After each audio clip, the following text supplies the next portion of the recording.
here, remember that they're changing my voice.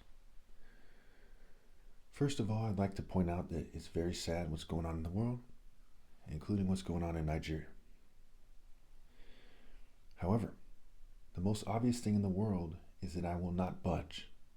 Right up there with it is that I am Christ. When you hear my arguments, it is clear that I'm Christ. I have the top martial arts challenge. It's been going for 13 years or so. I'm the only one that I know of that's breaking down what it means to be the Son of God in reality. I have a responsibility to God that far transcends and infinitely transcends my responsibility to keep people alive. I've said that many, many, many times. I'm not going to budge. Recently, it came out on CBN and in some kind of news clip. I think it's Fox. I'll put in the description if I remember. Two things. One, they said that 72% of Christians who were killed for being Christians in the world last year were killed in Nigeria. The other one is that 72% of the jobs created were created by some group or other. Now, the transcript doesn't make it clear. Because of my condition, I have to read the transcript.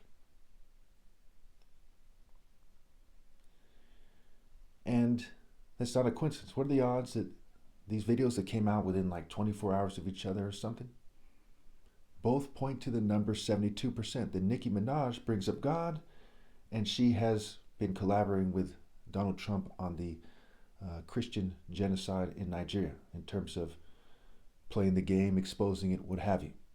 And she's singing praises to Trump and says that God magically protects him.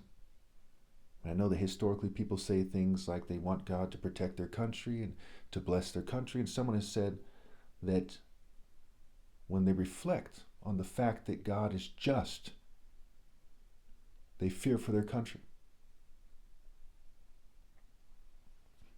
There are many people in my family, people who are Nigerians and otherwise, people right here in the Detroit area, who probably don't want me to say the things that I say. But I put God first.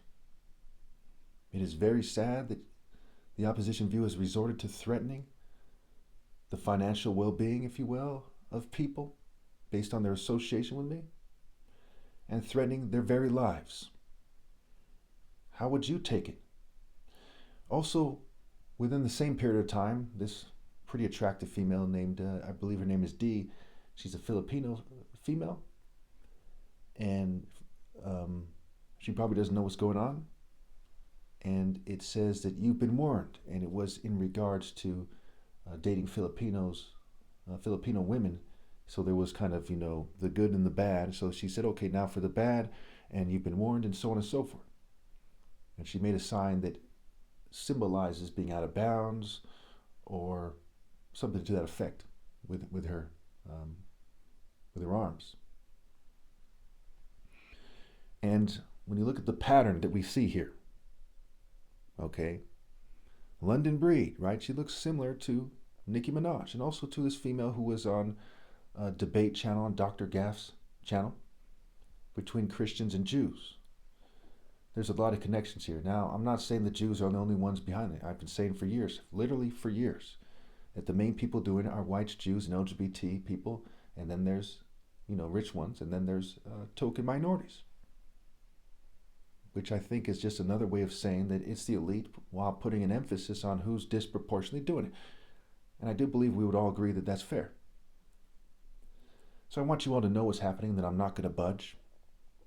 And I urge you all to stop fearing man and to rally to me.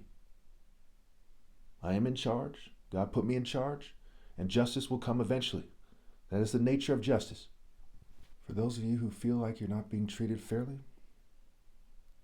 remember that you're outside the divine order. And on top of that, I've also suffered financial hardship. God made me for this very task, and I'm going to see this thing through one way or another. But if it makes you feel better, I've been shunned by women, I've suffered financial hardship, and I've suffered the loss of family members, and my friends also avoid me these days. I've also been made to suffer intensely